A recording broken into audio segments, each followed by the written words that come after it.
సంవత్సరాల తర్వాత మళ్ళీ మనం ఇంటర్వ్యూ చేస్తున్నాం. 5 సంవత్సరాలు మీరు అప్పుడు శ్రీకాకుళం పాదయాత్ర సందర్భంగా, శ్రీకాకుళంలో అప్పుడు పాదయాత్ర సందర్భంగా మనం ఇంటర్వ్యూ చేసాం. It's a huge success. అంటే వైఎస్ జగన్మోహన్ రెడ్డి యొక్క రాజకీయ విధానం, అదేవిధంగా ఈ అధికారంలోకి వస్తే ఏం చేస్తారు అనేది ఆ రోజు ప్రజలందరికీ అర్థమైంది. తద్వారా మీరు అధికారంలోకి వచ్చారు. చాలా వాటిని అప్పుడు చెప్పిన వాటిని అన్నింటిని ఇంప్లిమెంట్ చేశారు. ఈ 5 సంవత్సరాల తర్వాత మీ సక్సెస్ని ఎంతవరకు చూస్తూ ఉన్నారు? ఎంత పర్సంటేజ్ కంప్లీట్ చేశారు మీరు పాదయాత్రలో కానీ మీ పరిపాలనలో? అనుకున్నవన్నీ ఎంతవరకు ఇంప్లిమెంట్ చేయగలిగారు? బేసికలీ రజనీ, ఇన్ఫ్యాక్ట్ పాదయాత్ర నుంచి పాదయాత్రలో చూసిన సమస్యల నుంచి ఆ సమస్యలకు సొల్యూషన్ వెతుకుతూ ఆ వెతికిన ఆ సొల్యూషన్లను మేనిఫెస్టోలో చాలా డీటెయిల్డ్గా కూడా పెట్టాము. పెట్టిన తర్వాత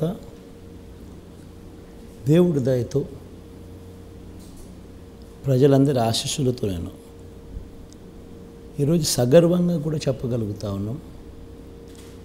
చెప్పిన ప్రతి హామీని సొల్యూషన్స్ వెతుకుతూ ఇంప్లిమెంటేషన్ లేక తీసుకొస్తూ చెప్పిన ప్రతి హామీని నెరవేర్చగలిగాము అని సగర్వంగా కూడా చెప్పగలుగుతాం.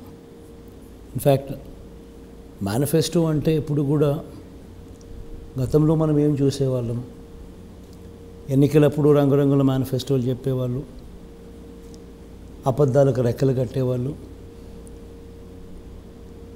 ఎన్నికలు అయిపోయిన తర్వాత మేనిఫెస్టో ఎక్కడుంది అని అంటే కూడా కనిపించుకోకుండా చేసే పరిస్థితి, చెత్తబుట్టలో వేసే పరిస్థితి. ఫస్ట్ టైం ఒక మేనిఫెస్టో అంటే దానికి శాంక్టిటీ అనేది ఎప్పుడు వచ్చిందనంటే ఈ 59 మంత్స్లోనే అని చెప్పి తలెత్తుకొని చెప్పగలగచ్చు. ఎందుకనంటే ప్రతి సంవత్సరం ఈ మేనిఫెస్టోను ప్రజల దగ్గరికి పంపించాం. ప్రతి సంవత్సరం అమ్మ మీరే టిక్కు పెట్టండి, అక్క మీరే టిక్కు పెట్టండి, ఇవన్నీ మేనిఫెస్టోలో చెప్పాం. చెప్పినటువన్నీ జరిగాయా లేదా అన్నది మీరే టిక్కు పెట్టండి అని. ఫస్ట్ ఇయర్ ప్రాబబ్లీ 85, 86, 87% జరిగితే ఈరోజు 99% ఆఫ్ ది మేనిఫెస్టో ఫుల్ఫిల్ చేసి మళ్ళీ ప్రజల దగ్గరికి ఆశీస్సుల కోసం పోగలిగే ఒక గొప్ప పరిస్థితిని, ఒక గొప్ప వ్యవస్థలో మార్పును తీసుకురాగలిగాం.